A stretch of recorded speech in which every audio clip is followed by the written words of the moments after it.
Hi everyone, what's going on? It is I, the one and only Gyurk Skywalker, and I hope you guys are having a great day today. So, as most of you know, tomorrow morning will be the final watch party for a month in regards to Disney Plus Star Wars shows / Disney Plus shows in general, because Andor's finale premieres tomorrow morning at 3 a.m. Eastern Time, 12 a.m. Pacific Time. So I'm going to be up at 3. This will be the last time I'm going to be getting up at 3 a.m. for a Star Wars / Marvel Disney Plus show. And that's mainly because just with work, it really just depends. It definitely took a toll on me these last few months, getting up that early and then going back to sleep and only getting a couple more hours, because I had to be at work at 8. Now, currently, right now, my job situation is a little bit different. Hours are changing for various reasons. But I am not going to leave you guys without content for a whole month, because, tomorrow's the 23rd of November, okay? So we're about a month and 2 days shy of Christmas. So, what do I have in store for you?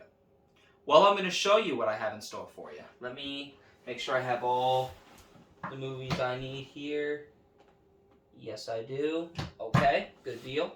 So, we will be doing watch parties starting Thursday. We will be starting on Thursday, which is of course Thanksgiving this week. We're going to be going through the following films. So, we're going to be starting with Star Wars Episode 1, The Phantom Menace. Okay? That's going to be this Thursday. Now, following that, on Friday, we will go through Attack of the Clones.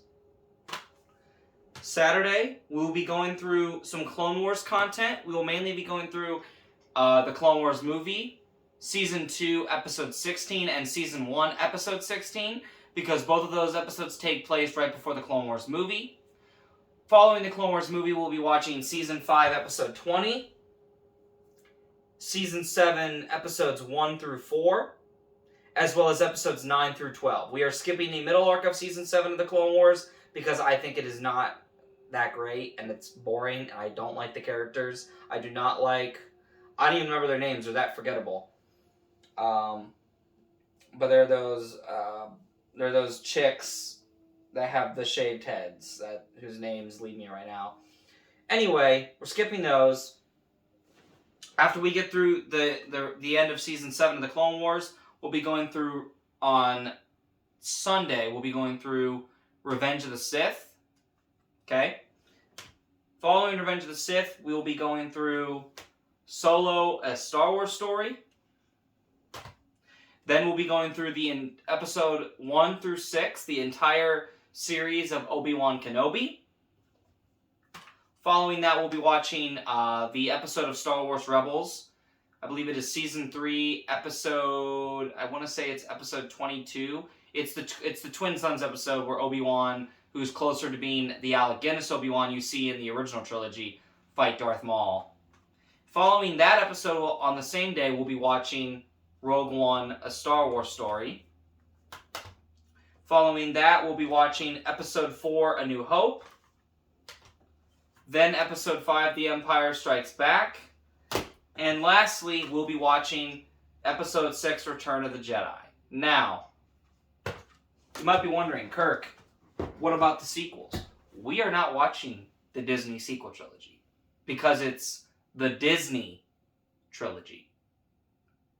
Now, for those that might be new here, what do I mean by that? So, if you don't know, I personally, again, this is my personal headcanon. This is not the official canon. And I accept that Disney can do whatever they want with Star Wars. At this point, I don't care. I hope that Star Wars goes in a better direction. And I believe, personally, as of right now, it's still in a better, regardless of what everyone else wants to say, I think Star Wars is still in a better place now than it was in 2017 and 2019 with the disastrous movies Episode 8, The Last Jedi, and Episode 9, The Rise of Skywalker. I think those two films put Star Wars in a coma. Literally almost killed it. Had The Mandalorian not come out, had Dave Filoni and Jon Favreau not did what they did by respecting George's story, having him there, and continuing a story and doing it in a way that honors the canon and the lore and the wonders of George's wonderful Star Wars universe, I don't honestly think Star Wars would be alive right now. I don't think anyone would care. I think there would still be plenty of people to go watch it, but it would just, it's like, it's just a mediocre thing. It's kind of just like, I don't know what movie sequels there are right now that are, there's just 5 million of them, but it pretty much would be, I don't know. The point is, I don't consider the sequel trilogy that Disney made canon. The only two films I accept as canon that Disney made are Solo: A Star Wars Story and Rogue One: A Star Wars Story. Beyond that, I also consider Mandalorian Seasons 1 and 2 canon, Book of Boba Fett canon, even though it's not really that good, and even though I'm very disappointed in the direction they chose to go with it, I still think it was decent overall, and it was great to have my childhood heroes come back.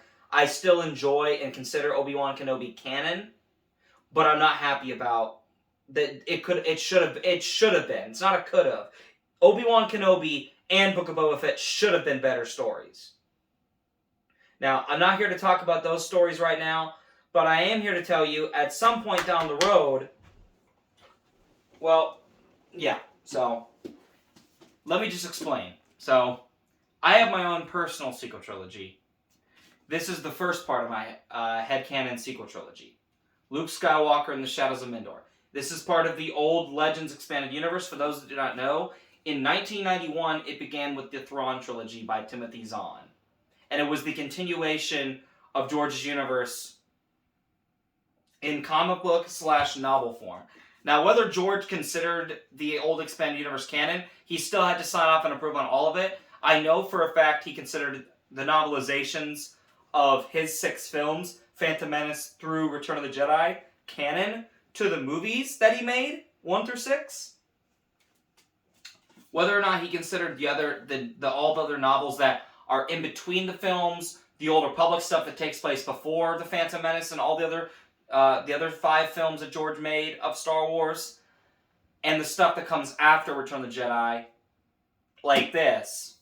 Whether he considers it canon or not, it doesn't matter to me. This is my canon. For a lot of people, this is still the canon. My episode 8 is the video game Star Wars Jedi Outcast, which I happen to have right here on the GameCube. Now, I might be playing this for you guys down the road. That might be something I might do. We'll see. I believe, does it have a poster in here? Doesn't matter. Nah, it doesn't, unfortunately. Whatever. And then we also have my episode 9, which is the sequel to that, which is one of my favorite 5th gen games. Star Wars Jedi Knight Jedi Academy. Now, when I first played this game, I almost crapped my pants because I did not even know this. I didn't even know that this existed until like 2 years ago during the pandemic. I picked this game up on my Xbox One on the Microsoft Store. I played this whole thing. I'm like, bro, why did they not go off of this? Now again, it is what it is at this point, but I wish that they would not. Here's the thing: Kathleen Kennedy literally said, "We do not have any expanded material to go off of." Literally a year before that, or maybe the same year, there was a video up. No. It was a year before she said that we don't have any expanded material to go off of. 2014, she said we don't have any expanded material to go off of. In 2013, that same moron, Kathleen Kennedy, you are a moron, literally said, we are here to celebrate the wonderful expanded universe. In 2013, they celebrated the anniversary of the Thrawn trilogy, and they celebrated the expanded universe as a whole, and all these people were talking about how the expanded universe of Star Wars impacted them, got them hyped for the prequels, got them hyped for the original trilogy, and got them back into Star Wars, rekindled or continued their love of Star Wars, and impacted people's like career choices, life decisions. You know, this stuff right here is a gold mine, and they threw it all in the trash to make their own garbage, and they just not even feminized, but they just agenda-sized Star Wars into the real world, which again, it's not, it can have glimpses of the real world, but Star Wars is supposed to be timeless. That was why back in 1977, and even 45 years later, where we're at here right now, in 2022, George Lucas's 6 Star Wars films, to me, are still timeless, and it does not feel like it's set in any specific time. Now, obviously, sometimes I will be honest with you, and this is just a personal thing, I do sometimes see the movies as, when I think about the year they were made, I think of them, I see different characteristics from, like for example, when I'm watching A New Hope, I see characteristics of the 70s. I see the hair. I see the style of clothing. Even though a lot of the clothing, at least what we focus on in the main characters, is not necessarily, emphasizing, hey, it's the 70s. No, this is a galaxy far, far away. I would say the prequels got away from the style of the 70s and 80s that is a little bit easier to spot in the original trilogy, because again, the prequel era was this beautiful, royal, colorful, vibrant, fashionista-like, stylistic world that wasn't full of grime and soot and dirt and filth, and it wasn't so industrial. It was more, I don't even know what the word is, but it was more regal, so to speak. So at some point, what I want to do with Shadows of Mindor is I actually want to do an audio read of this, voice act all the characters for you guys. Now again, this book is, how many pages is this book?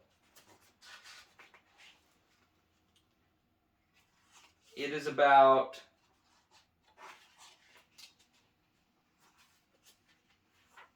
this book is 311 pages. That's a lot of work, but I would be willing to do that, and I'm hoping to do that down the road. And I'm definitely going to play through Jedi Outcast at some point again, and I definitely 100% will be playing through Jedi Academy for you guys. I have both of these games on my Series S, or at least I know I have Jedi Academy on my Series S. Might have to still download Jedi Outcast, but I would definitely do that. I would not play the original copies just simply because it's very difficult to film content that is on an old system, because I'd have to get my Wii set back up to play Jedi Outcast, and I don't have an original Xbox, and my 360 I'd have to plug into my old VHS TV as well, and it just wouldn't look as good. So I'm gonna probably download Jedi Outcast and play both this game and Academy on the Xbox Series S, and play that for you guys.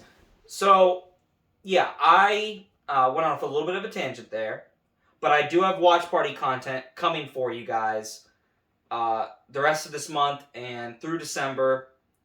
So that way you guys still have content for a while.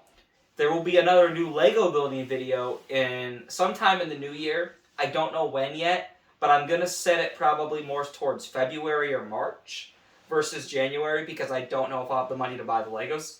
Excuse me. I do not know if I'll have the money to buy the Lego set. And I'm going to try to have my friend Condor Gaming there. Not to necessarily help me build it, but just to observe and help with just the video process.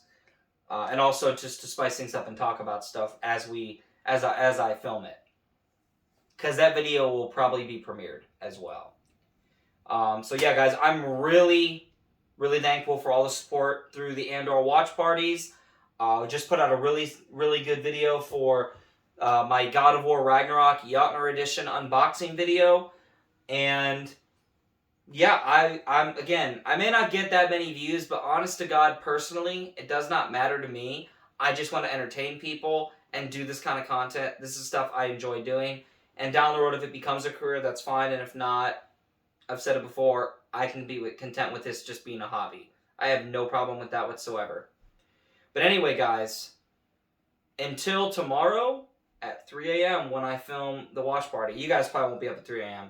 I will be, unless you're watching Star Wars Theories and our watch party stream, which, by the way, go check out Star Wars Theory, go subscribe to Star Wars Theory, because he's able to do it live. I'm not. But for those that do come by and support me and check out the video later on in the day, I greatly appreciate it.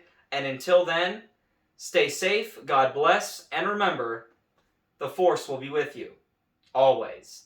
Take care, guys.